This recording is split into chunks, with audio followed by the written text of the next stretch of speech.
Hi, welcome to the first part of the Introduction to Policy Advocacy course.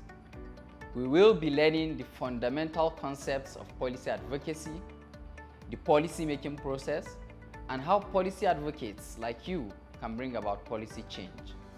Before we learn about policy advocacy, let us understand what policy is as a concept as well as advocacy. So what is policy? Policy is the course of action or inaction by the government in response to a public problem. There are several ways to understand policy.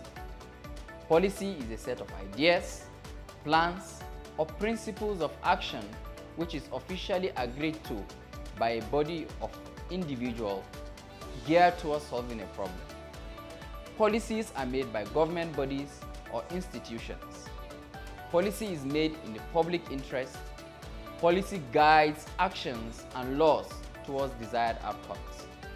Policy compels or prohibits behaviors, although we typically think of policy as part of government.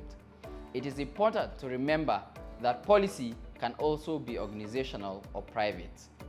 Some examples include the policies for a specific hospital or health facility that direct how it is administered, or the strategic priorities for a private foundation that inform which activities they provide funding for. Representations of policy can be represented through policy documents, contracts, laws, partnership, and funding priorities. Having understood what policy is, it is important we know who makes or creates policy. They are referred to as policy makers. Who is a policy maker? A policymaker is anyone who has the authority to create or change a policy. And that policy could be any of the examples we just reviewed, such as policies, laws, and funding decisions. Why are policies created? Policies are created to identify key activities and guide decision makers on how to handle issues as they arise.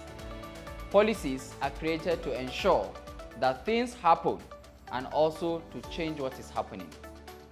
Policies are created to prioritize and allocate resources and issues. In conclusion, policies provide a roadmap for day-to-day operations. They ensure compliance with laws and regulations, give guidance for decision making, and streamline internal processes. In the next lesson, you will take a look at advocacy and the fundamentals of policy advocacy.